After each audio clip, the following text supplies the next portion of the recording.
આગળ જોયું કે ગૌતમ સ્વામી અષ્ટાપદ ચૈત્ય અંદર સરસ રીતે રચ્યું અને એમના પછી એમણે પુંડરીક કંડિકનો અધ્યયન પણ કર્યું અને તિર્યન જુરુમક દેવો જે પહેલાં દેવ હતા જે વજ્ર સ્વામી બન્યા એટલે એમણે અધ્યયન બરાબર કર્યું એમના સ્થાને જઈને અને એ બીજા ભાવમાં બન્યા વજ્ર સ્વામી. જી. હવે રાતવાસો રોકાય છે ગૌતમ સ્વામી, કેમ કે ભગવાને કીધેલું રાતવાસો રોકાય એનો મોક્ષ નક્કી થાય. હવે રાતવાસો રોકાયા પછી હવે ગૌતમ સ્વામી નીચે ઉતરે છે.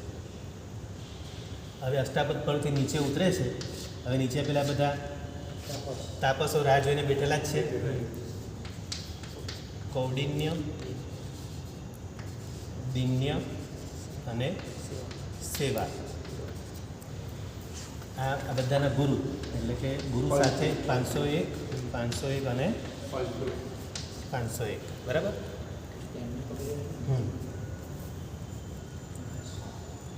તો હવે ગૌતમ સ્વામી જેવા નીચે ઉતર્યા, આ લોકો બધાએ નક્કી જ કરેલું કે જેવા ગુરુદેવ નીચે આવશે આપણે એમના પગ પકડી લેશું. આપણે તો હવે ગુરુ ભગવાનને આપણે એમના શિષ્ય બનવું છે અને એ જ આપણને પાર ઉતારશે. જી. એટલે જેવા ગૌતમ સ્વામી નીચે આવ્યા, રાહ જોઈને બેઠેલા, ફટાફટ ગૌતમ સ્વામી પાસે જઈને પહોંચ્યા. સૌથી નીચેવાળા સૌથી જલ્દી પહોંચ્યા. પહેલાં તો ઉતરતા વાર લાગે ને, એટલે આ લોકો સૌથી પહેલાં પહોંચ્યા. એમણે પકડી લીધા, ધીરે ધીરે બધા આવી ગયા અને ગૌતમ સ્વામીને બસ હવે તમે જ અમારા ગુરુ, હવે તમે અમને અષ્ટાપદ ઉપર લઈ જાઓ, કાં તો અમને મોક્ષે લઈ જાઓ, તમે અમારા ગુરુ, તમે જ અમને ભવસાગરનો પાર ઉતારશો, અમને તમારા પર વિશ્વાસ છે. હવે ગુરુ ભગવાન કહે છે કે સારું સારું બધા બરાબર છે, પણ અમને તાપસ દીક્ષા છે તમારી. તમારે પહેલાં તો એ લોકો કીધું અમને પારણું કરવું છે, અમે આટલા દિવસથી ભૂખ્યા છીએ, કેટલા માસના અમારી તપસ્યાઓ ચાલે છે, હવે તમે અમને પેટ ભરીને અમને પારણું કરાવો. તો કે તમારે આ તાપસ દીક્ષામાં છો એટલે પહેલાં તો તમારે અમારી જૈન દીક્ષા લેવી પડશે, આપણે આ મારા જેવા સફેદ વસ્ત્રો પહેરવા પડશે, પછી હું તમને પારણું કરાવું. ગૌતમ સ્વામીએ જોયું બધાને કે હળુકર્મી છે. ગૌતમ સ્વામી તો જ્ઞાની હતા. જી. હળુકર્મી હતા, ભલે તાપસો હતા, પણ હળુકર્મી જેવો હતા. બધાને ત્યાં દીક્ષા આપે છે. હવે આપણે વિચાર આવે ને, આટલા બધા 1503 આટલા બધાના દીક્ષાના વસ્ત્રો, પાત્રા, આ બધું આ બધા સાધન સામગ્રી બધી આટલી બધી ક્યાંથી આવે, કેવી રીતે આવે? તો ગૌતમ સ્વામી તો એમને તો મનોપ્રજ્ઞાન બધું જ્ઞાન હતું, લબ્ધિઓ પણ હતી એમની પાસે. એમણે તો દેવોને બોલાવ્યા, દેવોએ આવીને બધી ફટાફટ બધી વ્યવસ્થા કરી. અને આમ બી અષ્ટાપદ બધા દેવો ત્યાં બધા આવતા જ હોય. જી. અને ઉપર એમણે પ્રવચન વગેરે આપેલું જ છે, એટલે દેવો તો જેવું યાદ કરે તરત હાજર થઈ ગયા. દેવો ગૌતમ સ્વામી યાદ કરે ને હાજર ન થાય, એટલે બધા દેવો હાજર થઈ ગયા અને બધું દેવો તો ચપટી વગાડતા હોય, બધું ફટાફટ તૈયાર. ત્યાં જ 1503 તાપસોની ત્યાં નીચે તળેટીમાં, અષ્ટાપદની તળેટીમાં બધાની દીક્ષા થાય છે. પહેલાં દીક્ષા, હવે દીક્ષા આ બધી વિધિ કરવામાં 1503 જણે દીક્ષા, એટલે સવારથી બપોર પડી ગઈ ને. હવે કે હવે તમારી ભૂખ બહુ વધી ગઈ છે ગુરુદેવ, હવે અમારે પારણું કરવું છે. કે બોલો તમારે પારણામાં શું વાપરવું છે? તો કે અમારે પરમાન્ન વાપરવું છે. પરમાન્ન એટલે ખીર. ખીરમાં બધી વસ્તુ ઉત્તમ હોય, સફેદ ચોખા હોય, સફેદ દૂધ હોય, ગાયનું દૂધ સફેદ હોય અને સફેદ સાકર, બધું સફેદ ઉત્તમ દ્રવ્ય હોય બધા. સાલી અનાજમાં સૌથી ઉત્તમ ને સાલીને કહે. સાલી એટલે ચોખા. અત્યારે બીજા એરિયાઓમાં, મીન્સ કે ગુજરાતની વાત નથી, બાકી બીજા પ્રદેશોમાં અને અલગ કાસ્ટમાં, બીજી કાસ્ટમાં આ ખીરનું મહત્વ અત્યારે પણ એટલું વિશેષ છે. હજી આપણામાં હવે ઘટી ગયું, આપણે બધા ફેન્સીમાં આવી ગયા. કોઈ બી સારો પ્રસંગ હોય તો ખીર બનાવે. હા, ખીર બનાવે છે. ખીર ઉત્તમ નિવેદન કરે છે, કેમ કે બધી વસ્તુ સફેદ છે અને આપણા આત્માના ગુણો, આત્મા આ બધું સફેદ બધું ગમે છે. આત્માના પસંદગીનો વિષય છે એટલા માટે. અને પ્રભુનું વાત્સલ્ય એ પણ સફેદ છે. પ્રભુના બધા ગુણો બધું, આપણી શાંતિ, સમાધિ, ક્ષમતા, આ બધું સફેદ ને શોભે. માટે તો બધા આપણે સાધુ ભગવાનના વસ્ત્રો કેમ સફેદ હોય છે? સફેદ હંસ જેવા કેવા લાગે, સરસ. આપણા સામાયિકના વસ્ત્રો બી કેવા સફેદ હોય છે. ચંદ્ર પણ કેવો સફેદ છે, ઉજ્જવળ, નિર્મળ. આપણા આત્માને પણ એવો નિર્મળ, શુદ્ધ, સફેદ જેવો કરવાનો છે. તો હવે ગૌતમ સ્વામી કહે છે, સારું ચાલો હું તમને ખીરનું પારણું કરાવું, તમે લોકો હમણાં બેસો, બસ અહીંયા નજીકમાં તળેટીના નજીકના ગામમાં જાઉં છું, તમારી વ્યવસ્થા કરીને આવું છું. બપોરનો સમય થઈ ગયો, બપોરે તો બધાનું ભોજન બધાનું વપરાઈ ગયું હોય. હવે એક ઘરમાં થોડીક ખીર વધેલી, થોડીક અડધી વાટકી જેવી 2-5 ચમચી જેવી ખીર વધી હશે. સારું ગૌતમ સાહેબ નિર્દોષ ગોચરી છે, લાવો આપી દો બધા. એટલે એમણે ધર્મલાભ કહી અને ગોચરી વોરી લીધી. થોડીક જ પાત્રમાં થોડીક જ આવી છે. એમને તો છઠ છે, ગૌતમ સ્વામી પોતાને છઠ છે પાછું. બીજા માટે ગોરી લાવ્યા છે અને સાધર્મિક ભક્તિ પણ એમને બહુ જ ભારી, પાછી સાધર્મિક ભક્તિ તો બહુ સરસ કરે. તો હવે ગોરી લાવ્યા છે. આવીને બધું કીધું ચાલો બધા લાઈનમાં બેસી જાઓ. બધા જોયું કે પાત્રમાં તો કંઈ દેખાતું નથી.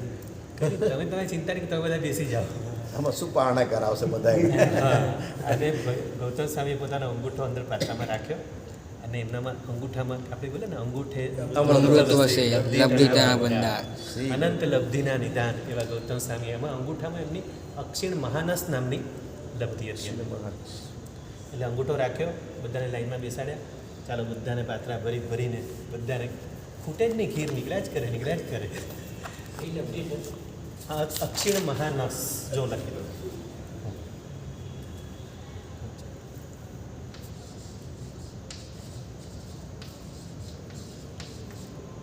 મહાનસ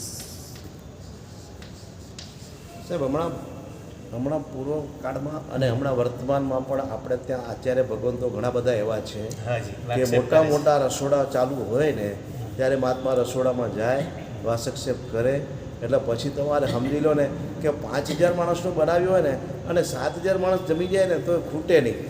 એનું કારણ છે જી બધા આચાર્ય ભગવાનને પોતાના ગુરુદેવના આશીર્વાદ હોય. એ ગુરુદેવના આશીર્વાદ કોનો હોય? ઉપર તો ગૌતમ સ્વામી પછી લબ્ધિ ક્યાંથી આવી છે? એ જે અક્ષીણ મહાનસ લબ્ધિ જ છે. એટલે આપણે અત્યારે પણ આપણે અનુભવ કરીએ છીએ એમ કહું છું. એટલે આ બધું ઉપરથી જ આવે છે. તો એ જ છે, બરાબર છે. બસ આ શ્રદ્ધાનો વિષય છે. તો હવે બધાને પારણું કરાવી, બધા ધરાઈને પારણું કર્યું છે. બધા ખુશ થઈ ગયા છે, તૃપ્ત થઈ ગયા છે, એકદમ સંતોષ થઈ ગયો. અને બધાને એટલો આનંદ છે, અમને આવા સરસ ગુરુ મળ્યા છે. ગુરુને પામીને બહુ ખુશ છે બધા તાપસો. હવે કે છે બોલો હવે શું કરવું છે? કે ચાલો હવે હું તમને મારા ગુરુના દર્શન કરો. ગૌતમ સ્વામી કે મારા ગુરુના દર્શન, મારા પ્રભુ મહાવીર સ્વામી. એટલે એ લોકો તો વિચારો પડી ગયા, અરે અમે તો તમને જ ભગવાન માને છે, હજી તમારે પણ ગુરુ એ કેવા હશે? તમે આવા સુંદર છો ને આવા દયાળુ ને આવા વાત્સલ્યવાળા છો, તો તમારા ગુરુ તો કેવા હશે? એટલે બધા દોડે છે ભાવથી, ચાલો ગુરુની પાછળ. હવે બધા જાય છે, સંવત્સર નજીક આવે છે અને જેવા ગુરુ મહાવીર સ્વામી ભગવાને જોઈ છે તો બધા ભાવ વિભોર થઈ ગયા. દર્શન કરીને એકદમ પાવન થઈ ગયા. હવે બધા ફટાફટ ચડી રહ્યા છે, ઉપર ચડી રહ્યા છે. અને ગૌતમ સ્વામી આ બાજુ જ્યાં સાધુ ભગવંતો બેઠા છે ત્યાં જાય છે. અને પેલા 1503 બધા કઈ બાજુ જાય છે? જ્યાં કેવડી બેઠા છે,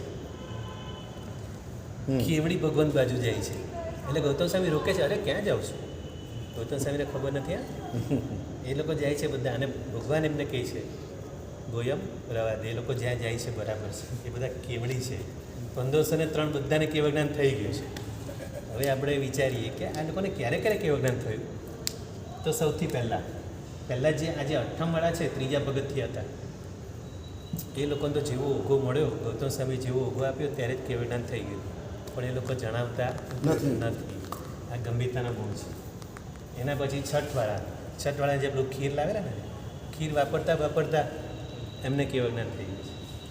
અને પછી રહ્યા ઉપવાસવાળા. હવે જ્યારે સોમસરના પગથિયા ચડી રહ્યા છે, પ્રભુના દર્શન થતા જે બાકીના કર્મો બાકી હતા એ બધા પણ તૂટી ગયા, અંતરાયો. એમને પણ કેવળ જ્ઞાન થઈ ગયું પ્રભુના દર્શન કરતાં. આ રીતે 1503 કેવળ જ્ઞાન થઈ ગયું છે. એ લોકો કેવડીની પરસદામાં બેસે છે. આ બાજુ ગૌતમ સ્વામી પાછા, અરે ભાઈ હું તો પાછો એવો રહી ગયો. ભગવાન જાણે છે કે કંઈ નહીં, તમારો બી સમય આવશે. અને એ બધું હમણાં ભગવાન કંઈ કહેતા નથી. તો પછી છેલ્લે આપણને ખબર જ છે કે પ્રભુનું નિર્વાણ પછી બેસતા વર્ષના દિવસે પ્રભુને ગૌતમ સ્વામીને કેવળ જ્ઞાન થયું. તો એવા ગૌતમ સ્વામી આવું સરસ અષ્ટાપદ પર્વત ઉપર જગચિંતામણી રચ્યું. એમણે ત્યાં સરસ મજાનું પુંડરીકંડિકનું અધ્યયન કર્યું. અને આ 1503 તાપસોને પણ કેવળ જ્ઞાન એમણે ભેટમાં ધર્યું. આવા ગૌતમ સ્વામી આપણને બધાને મળ્યા છે. અને આપણને પણ ગૌતમ સ્વામી કેવળ જ્ઞાન પેટમાં ધરે રોજ સવારે એમને યાદ કરીએ. એવી ગૌતમ સ્વામી ભગવાને વિનંતી કરી. આપણે બધા પ્રાર્થના કરીએ, ગૌતમ સ્વામી અમારું પણ કેવળ જ્ઞાન જલ્દી અમને તમારા જેવો વિનય ગુણ પ્રાપ્ત એવી ભાવના ભાવી. ચલો હવે એના પછી આપણે આજે લઈએ